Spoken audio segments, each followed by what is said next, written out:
Hello students, मी Prathamesh sir. आपण आज व्हीजीटी original या चॅनलवर आणि आपण आजच्या व्हिडिओमध्ये मॅट्रायसिस 12वी सायन्सच्या मॅट्रायसिस या लेसनचे 2024 फेब्रुवारी 2024 च्या पेपरला आलेले प्रश्न पाहणार आहोत. ओके, मॅट्रायसिसचे तुम्हाला माहित आहे की मॅट्रायसिसचे प्रत्येक एक्झामला 2 प्रश्न येतात. एक 2 मार्काला येतो, एक 4 मार्काला येतो. तर 2 मार्काला आलेला प्रश्न इकडे आहे आणि 4 मार्काला आलेला प्रश्न इकडे आहे. दोन्ही प्रश्न आपण या व्हिडिओमध्ये सोडवणार आहोत. ओके, पहिल्या प्रश्नाकडे जाऊया. काय दिले प्रश्न बघा इकडे. तर चेक वेदर द मॅट्रिक्स, दिलेला मॅट्रिक्स त्यांनी आणि तो मॅट्रिक्स इन्व्हर्टिबल आहे आपल्याला प्रूव्ह कर. इन्व्हर्टिबल आहे का नाही असं सांगायचंय. तो मॅट्रिक्स इन्व्हर्टिबल आहे किंवा नाही असं सांगायचंय. काय करणार आपण, तो मॅट्रिक्स जो आहे त्याला मी ए म्हणणार. त्या मॅट्रिक्सला नाव देणार ए मॅट्रिक्स. काय आहे तो matrix? Cos theta sine theta minus sine theta आणि कॉस थीटा. ओके, आता हा जो मॅट्रिक्स आहे तो इन्व्हर्टिबल आहे सांगायचं म्हणजे काय करायचं, तर सिंपल या मॅट्रिक्सचं काय करायचं, तर डिटर्मिनंट काढायचं. तर डिटर्मिनंट कसं काढतो आपण मॅट्रिक्सचं? असं A determinant A is equal to काय करणार, असं करतो का, फर्स्ट टर्म आणि लास्ट टर्मचं मल्टिप्लिकेशन मायनस राहिलेल्या 2 टर्मचं मल्टिप्लिकेशन. ओके, फर्स्ट टर्म काय आहे, cos theta into cos theta last term बरोबर, cos theta minus sin theta राहिलेले 2 टर्म म्हणजे sin थीटा आणि मायनस साइन थीटा, अशा 2 टर्म झाल्या माझ्याकडे. ओके, चला इकडे बघा, cos थीटाचं मल्टिप्लिकेशन cos स्क्वेअर थीटा, इकडे मायनस आणि हा मायनस प्लस झाला, साइनचं मल्टिप्लिकेशन sin स्क्वेअर थीटा. बघा इकडे काय येतोय, cos square plus sin square किंवा sin square plus cos square. 9th standard 10th standard पासून तुम्ही फॉर्म्युला शिकता. याचं काय उत्तर येतं, तर 1. ओके, आपलं उत्तर 0 आलं का? नाही. जर उत्तर 0 नाही आलं याचा अर्थ ते काय आहे, तर इन्व्हर्टिबल आहे. ओके, 0 उत्तर आलं तर नॉट इन्व्हर्टिबल येतो, नाहीतर उत्तर इन्व्हर्टिबल आहे. Therefore matrix A is invertible.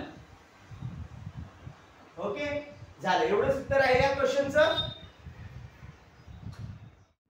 Okay, 2024 च्या पेपरला, फेब्रुवारी 2024 च्या पेपरला आलेला दुसरा क्वेश्चन आहे. रिडक्शन मेथडने सोडवायचे आपल्याला हा क्वेश्चन. आणि या क्वेश्चन मध्ये काय करायचं आहे, तर आपल्याला हे 3 इक्वेशन दिलेले आहेत. क्वेश्चन 4 मार्काला आलेला आहे. ओके, काय करणार आपण, पहिलं तर आपण काय करणार, तर हे जे 3 इक्वेशन आहेत त्यांना एका लाईन मध्ये लिहून घेणार. म्हणजे पहिलं इक्वेशन जो आहे माझ्याकडे x plus y plus z equal to 6. दुसरं equation y plus 3z equal to 11. तिसरा इक्वेशन x इथे y 2y इकडच्या साइडला आहे, इकडच्या साइडला आला तर मायनस होईल, मायनस 2y आणि हा z इथेच आहे प्लस z. हा 2y इकडे आला म्हणजे इकडे काय राहिलं, काहीच नाही म्हणजे 0 राहिलं. ओके, हे 3 इक्वेशन्स आहेत. ओके, आता या 3 इक्वेशन्सला करायचं काय आम्हाला, तर रिडक्शन मेथडने सोडवायचे. काय करणार मी त्यासाठी, तर माझ्याकडे असा एक रूल आहे आपल्याकडे की ax is equal to b.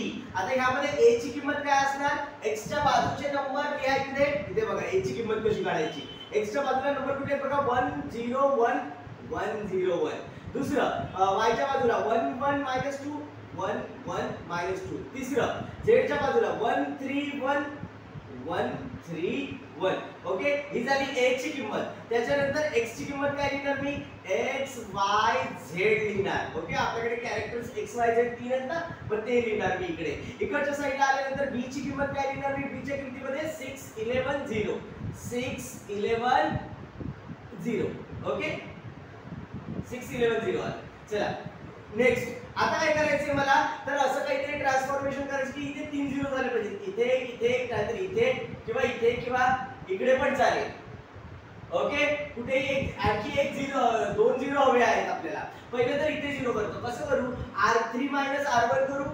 बघा काय होतोय, बाय चेंज करतोय मी r3 ला कसं चेंज करतोय, r3 मायनस r1. काय बघा, r3 मायनस r1 केल्यानंतर हा x y z तसंच राहिलं.